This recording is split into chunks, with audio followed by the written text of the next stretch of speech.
Dear friends, आज हम discuss करेंगे long term solvency ratios. Solvency का मतलब होता है एबिलिटी ऑफ बिजनेस टू पे it's liability. In my previous video हम लोगों ने डिस्कस करी थी short term solvency. Short term solvency में हम लोगों ने दो रेशो डिस्कस करी थी, एक करंट रेशो और लिक्विड रेशो।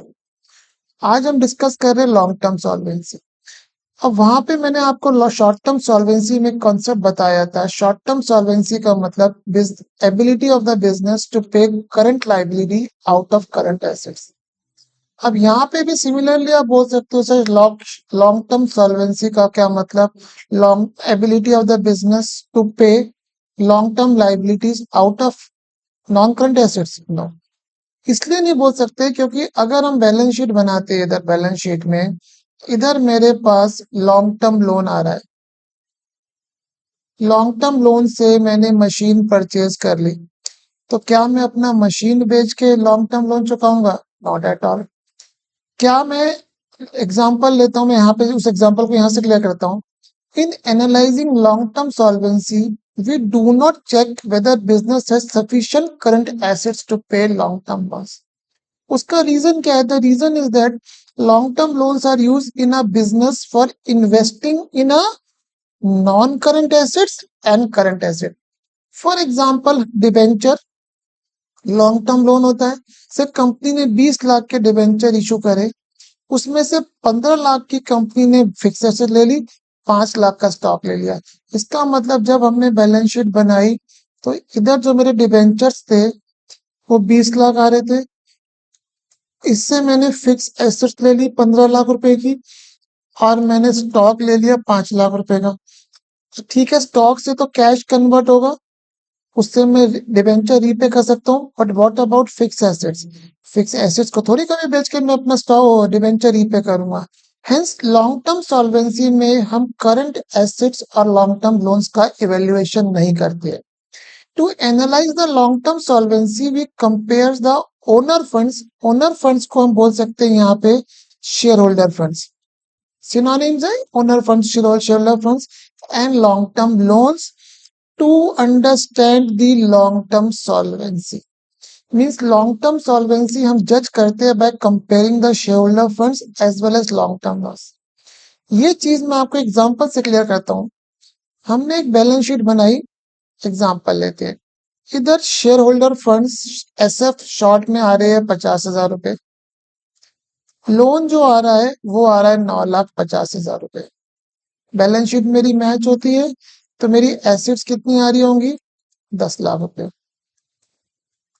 अब मैं बोलता हूँ suppose there arise a loss in business to the extent of 60,000। देखिए, जब भी लॉस होगा तो हम एक सिंपल मान सकते हैं कि हमारी एसेट्स कम होगी। लॉस जब भी होगा तो क्या होगा? या तो एसेट्स कम होगी या लाइबिलिटी बढ़ती है। फॉर एग्जांपल आपका सपोज मानता हूँ आपने 1 लाख का स्टॉक था, वो आपने 30,000 का बेचा, तो आपकी एंट्री क्या बनी? कैश अकाउंट डेबिट 30,000 रुपए, लॉस अकाउंट डेबिट 70,000 रुपए, टू स्टॉक 1 लाख रुपए। अब आप देखेंगे यहाँ से आपका जो चीज चली गई वो 1 लाख की गई, आई कितने की? 30,000 रुपए की। 70 का हमारे पास लॉस आ रहा है। हम सिंपल वे में कह रहे हैं जब भी हमारे पास लॉस होगा एसेट्स कम होंगे। मैंने ये एग्जांपल दिया कि 60,000 का लॉस हो गया, तो 60,000 का लॉस हो गया तो 60,000 से एसेट्स कम हो गई। एसेट्स कितने की बची? 940। लॉस हो गया तो हमारे पास यहाँ पे लॉस नेगेटिव में कितना दिखा दिया? 60,000। अब आप देखेंगे कि हमारे पास लोन कितना अभी भी स्टैंड कर रहा है? 950। एसेट्स कितनी है? 940 की। इसका मतलब totality the assets are not sufficient to pay the loan. ये हमने कैसे जज करा कि जिस बिजनेस में लोन और कैपिटल के प्रपोर्शन में लोन की प्रपोर्शन ज्यादा होगी, that means the long term solvency is riskier, thus higher is the proportion of long term loans to capital, riskier is a long term solvency. तो hence यहाँ पे हमने लोन और कैपिटल कंपेयर करके भी analyse the long term solvency of business. अब हमारे CBSE के कोर्स में यहाँ पे 4 रेशो है: debt equity ratio, total asset to debt ratio और प्रॉपर्टी रेशो। ये पहली तीन रेशो हमको बताती है analyse ability of business to pay long term loss. Fourth interest coverage ratio है, ये बताती है ability of business to pay interest out of current year earnings. तीन जो ये रेशोज है, ये तीनों का पर्पस एक है, तीनों एक ही पर्पस सर्व करती है। And the second this fourth one is a different. Let's start. Date equity ratio का फॉर्मूला हो गया डेट अपॉन इक्विटी। डेट का यहाँ मतलब हो रहा है non current liability. As per CBSE guidelines हमें नॉन करंट लाइबिलिटी में लॉन्ग टर्म लोन्स लेना है और लॉन्ग टर्म प्रोविजन लेना है। लॉन्ग टर्म लाइबिलिटी में अदर नॉन करंट लाइबिलिटी में sorry other long term liability भी आती है जो सीबीएसई कैरियर नहीं लेनी। तो डेट का यहाँ मतलब हो रहा है non current liability which has only two component long term loans plus long term provision. Equity का मतलब हो रहा है यहाँ पे share holder funds. Share holder funds का मतलब share capital both equity and preference plus reserve and surplus. तो ये दो हमारे कंपोनेंट हो गए किसके, डेट इक्विटी रेशो के। अब दो तीन नई टर्म्स बताता हूँ, ये भी क्वेश्चन में आएगी। एक वर्ड आएगा कैपिटल एम्प्लॉयड। कैपिटल एम्प्लॉयड का मतलब बिजनेस में लॉन्ग टर्म पैसा कितना लगा है, which is simply equity plus debt. Total debts एक नया वर्ड आएगा which is non current liability plus current liability. तो इन चार वर्ड्स के ऊपर क्वेश्चंस आएंगे, वो मैं आपको बताता हूँ। अब यहाँ पे रेशो के बारे में क्या बोलेंगे, higher ratio indicate low level of solvency. For example अगर हम यहाँ पे ये वाला एग्जाम्पल लेते हैं 950 वाला, तो यहाँ पे डेट हमारे पास कितना था, 9,50,000 रुपए। हमारी इक्विटी कितनी थी, 50,000। तो अगर हम रेशो देखें तो कितना हो गया ये 19:1। इसका मतलब 1 रुपए का अगर हमारे पास कैपिटल है, 19 रुपए के हमारे पास लोन है। तो it's long term solvency is very means riskier, low level of solvency. Now let's start question. Fix assets, working capital, current ratio, total date. हमें निकालना है डेट इक्विटी रेशो। अब आप देखेंगे इस क्वेश्चन में डायरेक्टली ना तो डेट गिवन है और ना इक्विटी गिवन है। Here will make use of the balance sheet. मेरा सजेशन आपको यही है, इस टाइप के क्वेश्चन में आप अपने बैलेंस शीट बनाइएगा। फिक्स एसेट्स कितनी आई है आपके पास, 15 लाख। अब ये जो चीज गिवन है सीए माइनस सीएल गिवन है 5 लाख। बट यहाँ पे क्या आती है, करंट एसेट्स। तो हम यहाँ पे यूज कर सकते हैं CA minus CL, sorry CA minus CL कितना है, 5 लाख। और करंट रेशो मेरे पास कितनी है, CA upon CL equals to 2, which means CA equals to 2CL। Thus CA minus CL हमारे पास 5 लाख था, इसको यहाँ फीड कर दिया, 2CL minus CL 5 lakhs हो गया। इसका मतलब CL कितना हो गया, 5 lakhs। इसका मतलब CA कितना हो गया मेरे पास, 10 lakhs। ये कितना हो गया दोस्त, 10 lakhs हो गया। अब क्वेश्चन बोला टोटल डेट। टोटल डेट क्या होता है, NCL प्लस CL। ये कितना है मेरे पास, 17 लैक्स। CL कितना है था, 5 लाख। इसका मतलब NCL कितना हो गया, 17 लाख माइनस 5 लाख। इसका मतलब यहाँ CL कितना आ रहा है, 5 लाख। यहाँ NCL कितना आ रहा है मेरे पास, 12 lakh rupees. Balance sheet match होती है, ये कितना आ रहा है, 25 लैक्स। ये कितना आ रहा है, 17। इसका मतलब शेयर होल्डर फंड्स बैलेंसिंग पर कितनी हो गई, 8 लैक्स हो गई। अब हमें निकालनी date equity ratio. Date equity ratio का फॉर्मूला क्या होता है, NCL upon share holder funds और इक्विटी, दैट इज 12/8। ये हमारा कटा 3:2, दैट मीन्स 1.5:1। तो आपने देखा कि इस क्वेश्चन में डायरेक्टली हमें कुछ भी गिवन नहीं था, but with the help of this balance sheet we arrive at the required component of the ratio and accordingly we are able to solve it. Calculate debt, यहाँ पे सिर्फ डेट यूज कर रहा है और डेट का मतलब क्या होता है, एनसीएल। यहाँ पे भी देखते हैं, क्वेश्चन सॉल्व करते हैं। Fix assets, working capital, date equity ratio 3:1। देखिए फिर मैं आपको बताता हूँ, मैंने बैलेंस शीट की मदद ली। फिक्स एसेट्स कितनी हो गई मेरे पास, 15 लाख रुपए। देखिए इधर क्या होता है, सी आता है और इधर आता है सीएल। अगर मैं सीएल को इधर लिख दूं काट के, तो ये मेरे पास क्या बन गया, working capital. Because working capital क्या फॉर्मूला होता है, सीए माइनस सीएल। तो वर्किंग कैपिटल कितनी हो गई मेरे पास, 5 लाख। इसका मतलब इधर क्या बच गया, शेयर होल्डर फंड्स बच गए और एनसीएल बच गया। ये हमारे पास कितना हो रहा है, 20 लाख। इसका मतलब ये दोनों कंपोनेंट भी कितने हो रहे हैं मेरे पास, 20 लाख रुपए।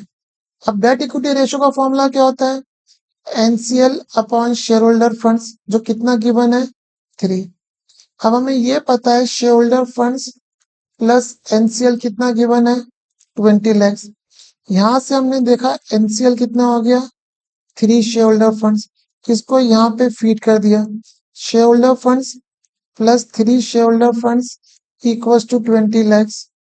इसका मतलब 4 share holder funds equals to 20 lakh. इसका मतलब शेयर होल्डर फंड्स कितना आ गया मेरे पास, 5 लाख।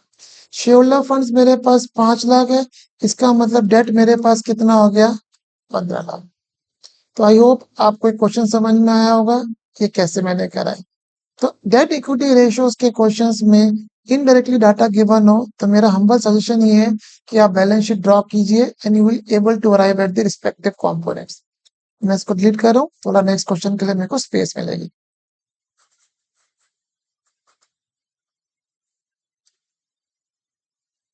आई, अब क्वेश्चन क्या बोल रहा है, fix assets date equity ratio निकालनी है। फिर आप देखेंगे कोई भी कंपोनेंट डायरेक्टली नहीं है, तो let's again we make use of the balance sheet. Fix assets मुझे कितनी गिवन है, 10 लाख रुपए। Working capital 5 lakh. लिख के देखते हैं एक बारी क्या होता है।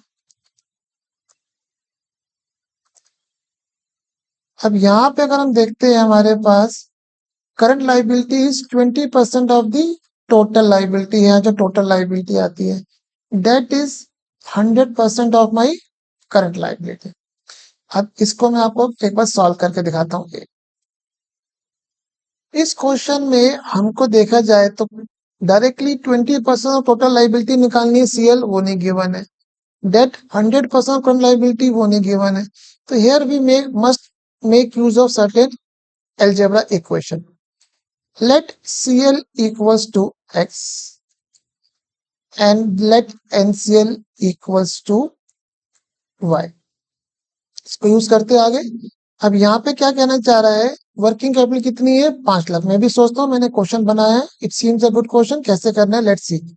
Current liability is 20% of the, तो यहाँ पे हमने एनसीएल एक्स ले रहे हैं। इस क्वेश्चन को मैं आपको एक सिंपल तरीके से करके दिखाता हूँ कैसे करेंगे। देखिए यहाँ पे अगर हम बात बोले, अभी मेरी कैपिटल एम्प्लॉयड कितनी आ रही होगी, 15 लाख। बिकॉज कैपिटल एम्प्लॉयड हमने ऊपर भी क्वेश्चन में सीखा था कि इन दोनों को अगर मैं ऐड करता हूं तो ये मेरा कैपिटल एम्प्लॉयड आता है।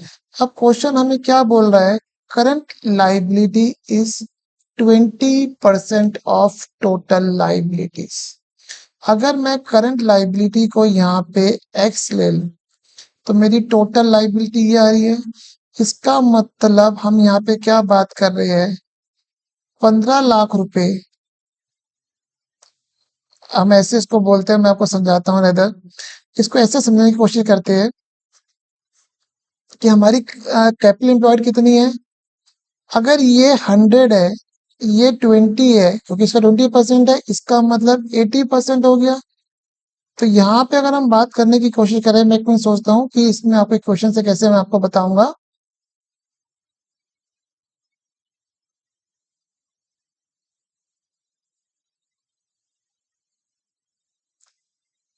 इसको ऐसे भी तुम ऐसे समझाता हूँ मैं आपको कि यहाँ पे जो करंट लाइबिलिटी है वो कितनी आ रही है, 20%। इसका मतलब क्या हो रहा है कि टोटल लाइबिलिटी अगर 100 रुपए है तो करंट लाइबिलिटी 20 है। It means capital employed is 80%।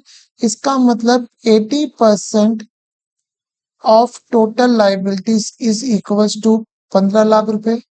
इसका मतलब total liability is equals to 15 lakh upon 80%, which means 15 upon 80 into 100। ये 4, ये 5, तो ये हम लोगों ने सॉल्व कर लेते हैं। 1 मिनट रुकिए, आप कितना आ गया ये 25 डिवाइडेड बाय 4, 75 डिवाइडेड बाय 4।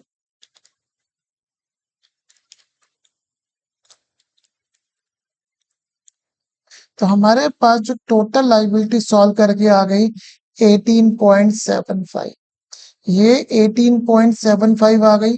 अब करंट लाइबिलिटी कितनी है, इसका 20% निकालते हैं।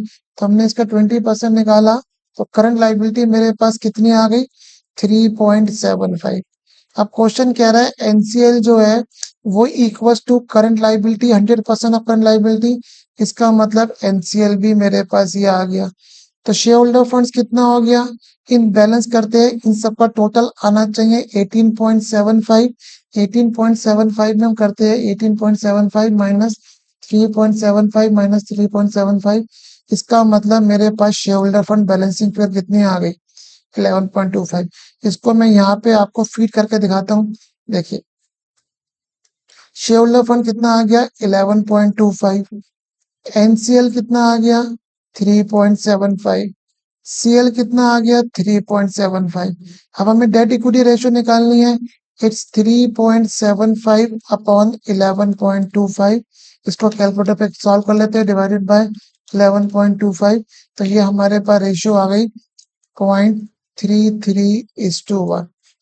यहाँ पे इस क्वेश्चन में सिर्फ एक पॉइंट समझना था। देखिए current liability is 20% of total liability. तो जो मैंने आपको बैलेंस शीट में समझाया था, बैलेंस शीट में इस साइड क्या आती है कैपिटल एम्प्लॉयड्स और सीएल आ रहा है। तो अगर ये चीज इसका 20% है तो ऑब्वियसली करंट लाइबिलिटी इसका 80, कैपिटल एम्प्लॉयड इसका 80% होगा। तो आप होप ये क्वेश्चन आपको क्लियर हुआ होगा। नेक्स्ट रेशियो पे नेक्स्ट आते हैं, इस टाइप के क्वेश्चन एग्जाम में आते हैं। Current debt equity ratio is 2:1। What will be the impact on debt equity ratio, increase decrease no impact. Repayment of debentures, ये मैंने वो करंट रेशियो के चैप्टर में बताया था। जब भी डिबेंचर्स रीपे करते हैं उससे पहले जो भी बैलेंस शीट होगी हम उस डिबेंचर्स को एनसीएल में ना दिखा के कहाँ दिखाते हैं सीएल में। इसका मतलब जब हमने ये रीपे करा तो हमने एंट्री पास कर दी करंट लाइबिलिटी टू कैश। अब आप देखेंगे इस रेशो से ना तो एनसीएल पे इम्पैक्ट आया और ना डेट पे, hence this transaction will have no impact on my debt equity ratio. Conversion of debenture into equity shares, इसकी एंट्री होती है हमारी debentures to equity shares capital. अब यहाँ पे देखेंगे यहाँ पे मेरा एनसीएल कम हो रहा है और शेयर होल्डर फंड बढ़ रहा है। इसके लिए बेस्ट तरीका होता है हम एक एग्जांपल लेके चलते हैं। फॉर एग्जाम्पल अभी हम मान के चलते हैं कि मेरा जो डेट आ रहा है वो आ रहा है 10 लाख रुपीस और मेरे शेयर होल्डर फंड्स आ रहे हैं अभी 2 लाख रुपए। अब हम मानते हैं कि हमने 2 लाख रुपए से ये एंट्री हमने 2 लाख से पास कर दी। इसका मतलब डिबेंचर्स मेरे 8 लाख रह गए और ये मेरे बढ़ के कितने हो गए शेयर्स 4 लाख। तो रेशो कितनी हो गई 2:, सॉरी यहाँ पे मैं ये एग्जांपल में गलत ले गया था इसलिए थोड़ा गलती हो गई। रेशो 2:1 है। तो ये मेरे पास 10 लाख है तो ये मेरे पास 5 लाख है। 2 लाख से एंट्री करी तो कितना हो गया ये 8 लाख हो गया और ये कितना हो गया 7 लाख। तो obviously ratio is less than 1, hence conversion of debentures into equity share will decrease the my debt equity ratio. अब हमारे इशू ऑफ इक्विटी शेयर, जब भी हम शेयर्स इशू करते हैं is as good as a capital, तो entry क्या pass हुई cash account debit to equity share capital. अब डेट इक्विटी रेशियो का फॉर्मूला क्या होता है NCL upon share holders fund. और जब हम इक्विटी शेयर कैपिटल इशू कर रहे हैं तो मेरे शेयर होल्डर्स फंड बढ़ रहे हैं और रेशो में अगर डिनोमिनेटर बढ़ेगा तो नंबर डिक्रीज होगा, इसका मतलब ये रेशो मेरी डिक्रीज हो रही है। Sale of fix asset of ₹2 lakh for 150, इसकी हमने एंट्री क्या बनाई cash account debit ₹1,50,000, loss account debit ₹50,000 to fix assets ₹2 lakh. अब आप यहाँ पे देखेंगे ये लॉस हो रहा है इस लॉस की वजह से मेरे रिजर्व एंड सरप्लस डाउन हो रहे हैं, और reserve and surplus is a part of share holder funds. इसका मतलब शेयर होल्डर फंड डिक्रीज हो रहे हैं, और अगर रेशो में न्यूमरेटर गिरेगा तो रेशो बढ़ेगी, इसका मतलब मेरी डेट इक्विटी रेशो इंक्रीज होगी। तो हेंस आपको जब इस टाइप के क्वेश्चन आएंगे तो आपको ये देखना है कि ट्रांजेक्शन में, कुछ ट्रांजेक्शन में डेट इक्विटी की बात करते हैं, एनसीएल और शेयर होल्डर फंड पे क्या इम्पैक्ट आ रहा है। अगर किसी ट्रांजेक्शन में, जैसे ये जो ट्रांजेक्शन थी, इसमें दोनों पे इम्पैक्ट आ रहा है, तो आप एक एग्जांपल लेके इसको सॉल्व कर सकते हैं। आपको रेशो नहीं बतानी, सिर्फ इम्पैक्ट बताना है। अब हम आते हैं दोस्त नेक्स्ट रेशो पे, जिसका नाम है total asset to debt ratio. इसका formula total assets upon date.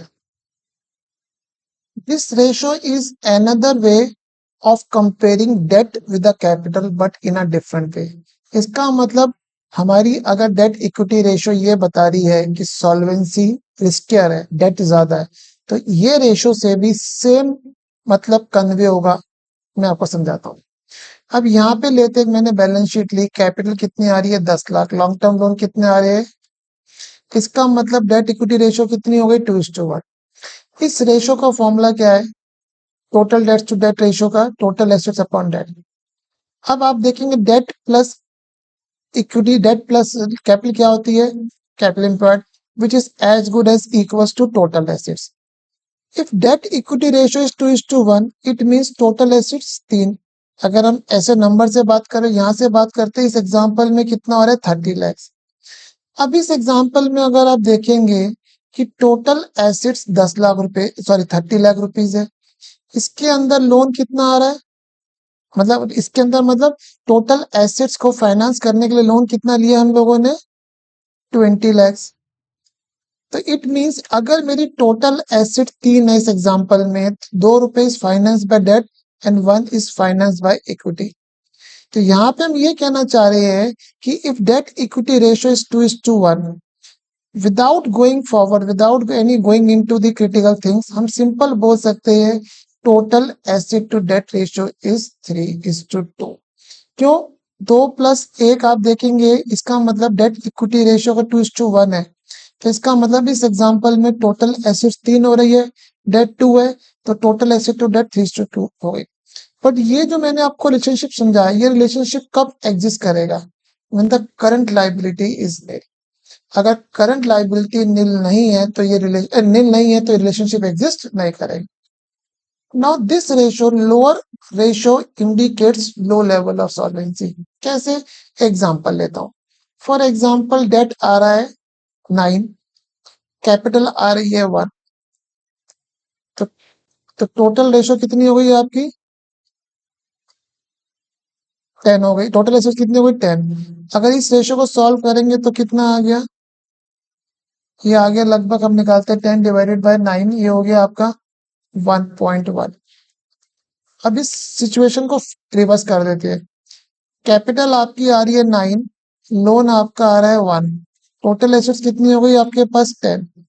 तो अगर हम इस रेशो के बेसिस पे निकालेंगे टोटल एसेट टू डेट, तो टोटल एसेट्स कितनी हो गई 10, ये कितना हो गया 1, तो रेशो 10 टाइम्स 10:1 हो रही है। तो जितनी ये रेशो लोअर होगी, that indicates low level of solvency. तो आपको ये चीज देख के समझ में आ गई होगी कि debt equity ratio total asset to debt ratio एक ही मतलब कन्वे करती है, but in a different way. ये रेशियो सिंपल ये बताती है भाई, टोटल एसेट में से डेट का प्रपोर्शन, डेट कितने डेट से टोटल एसेट फाइनेंस करी है, कितने अमाउंट से कैपिटल ने फाइनेंस करा है। आइए let's start question. Share capital मेरी कितनी है 10 लाख रुपए, long term loan 10 lakh, current liability is 1/6 of total debts. Now find out the total asset to debt ratio. अब यहाँ पे बैलेंस शीट ड्रॉ करते हैं, सेम इसमें बैलेंस शीट आएगी। शेयर होल्डर फंड्स कितने आ रहे हैं 10 लाख रुपीज आ रहे हैं। एनसीएल कितना आ रहा है 10 लाख रुपीज। अब current liability is 1/6 of the total debt. अब टोटल डेट कितना होता है, NCL plus CL equals to total debt. NCL कितना गिवन है 1/6। नाउ सीएल कितना गिवन है 1/6 ऑफ टोटल डेट। इसका मतलब मैंने यहाँ पे लिख दिया 1/6 of total debt equals to total debts.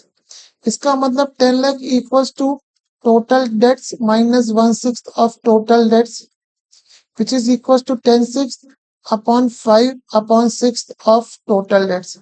इसका मतलब टोटल डेट्स कितने हो गए 10 into 6 upon 5, total debts 12 lakhs हो गए। इसका मतलब मेरे पास सीएल कितना हो गया, सीएल इसका 1/6 है, तो सीएल मेरे पास कितना हो गया 2 लैक्स। मेरी बैलेंस शीट कितनी हो गई 22 लाख रुपीस की हो गई। टोटल एसेट्स कितनी हो गई 22 लाख रुपीस की हो गई। टोटल एसेट टू डेट निकालनी है, टोटल एसेट्स मेरे पास 22 लैक्स की हो गई, एनसीएल मेरे पास 10 लैक्स का हो गया, रेशियो हो गई 2.2:1। आइए आगे बढ़ते हैं। डेट इक्विटी रेशियो कितनी है 2:1।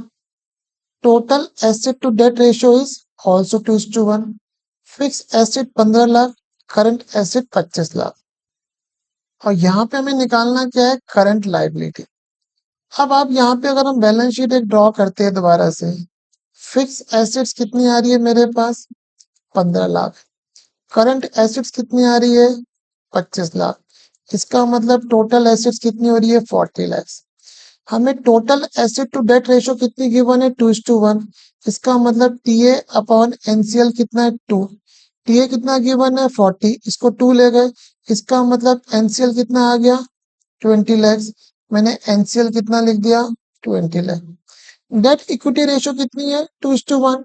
इसका मतलब equity is share holder fund is half of my debt NCL, ये 10 हो गया। टोटल बैलेंस शीट का मैच कितना आना चाहिए 40।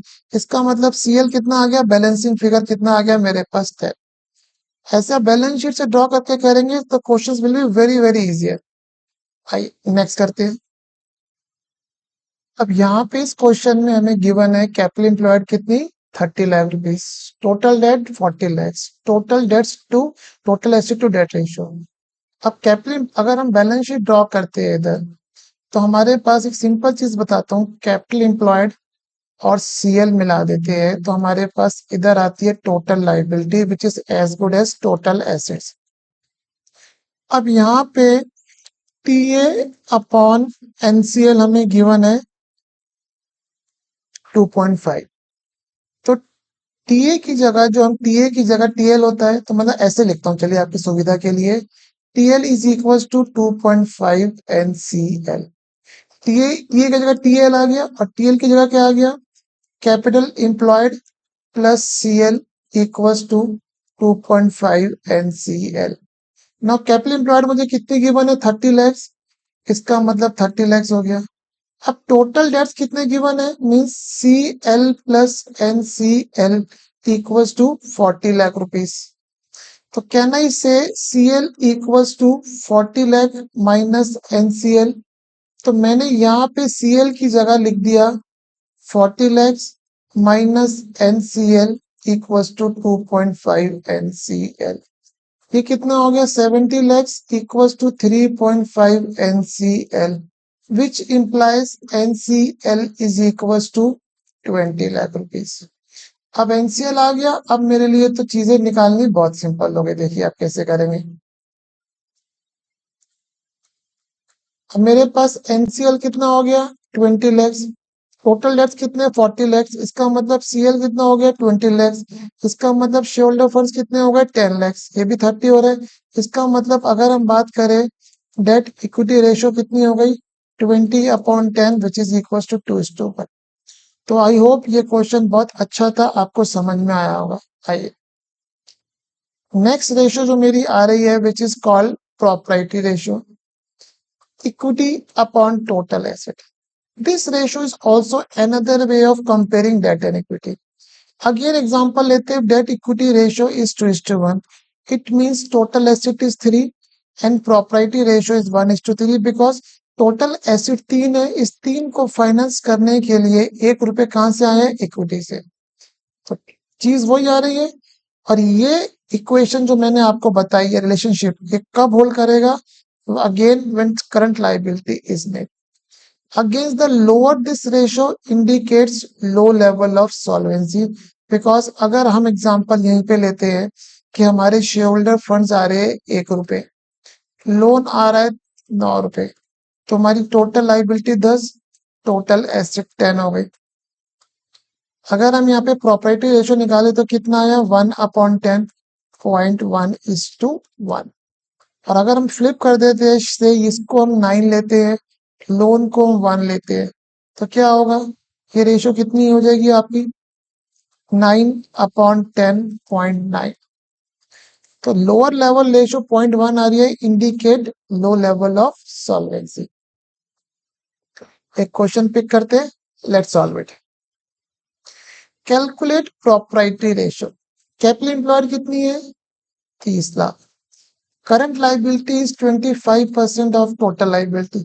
सेम क्वेश्चन जो ऊपर आ रहा था, कैपिटल एम्प्लॉयड कितनी आ रही है 30 लैक्स, करंट लाइबिलिटी कितनी है 25% ऑफ टोटल लाइबिलिटी।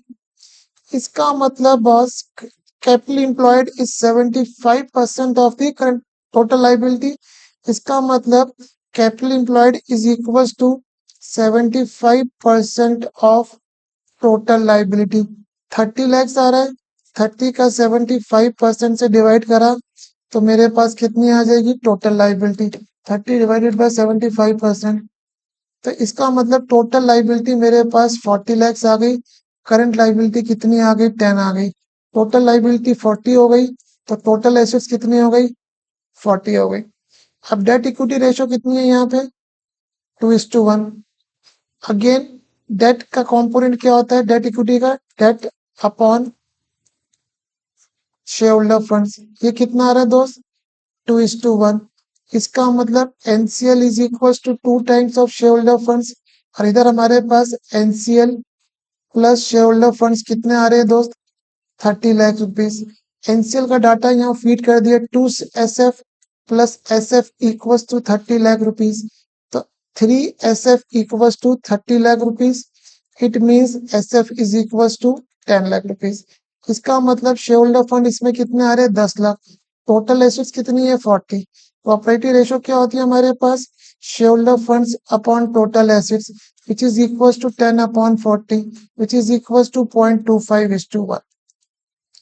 तो आप होप ये भी आपको क्लियर हुआ होगा। आइए अब लॉन्ग टर्म सॉल्वेंसी में हमारी जो लास्ट रेशियो आती है that is interest coverage ratio. ये रेशियो क्या बताती है मैं आपको पहले फॉर्मूला बताता हूँ। इसका formula profit before interest and taxes upon interest. ये कॉन्सेप्ट क्या बताता है, this ratio tell how much time profit is that of interest। Means example लेता हूँ उससे आपको समझ में आएगा, फिर ये जो चीजें बताता हूँ। हमारा प्रॉफिट यूटिलाइज कैसे होता है, सबसे पहले आता है profit before interest and tax 10 lakh पे, उसमें से इंटरेस्ट माइनस करा, सपोज मैंने 2 लाख इंटरेस्ट लिया, 8 lakh profit before tax, tax 30% minus करा, प्रॉफिट ऑफ टैक्स। अगर हम यहाँ पे रेशियो निकालेंगे तो कैसे निकली 10 लाख अपॉन 2 लाख 5 टाइम्स। ये क्या कह रही है ratio, it means profit is 5 times of interest.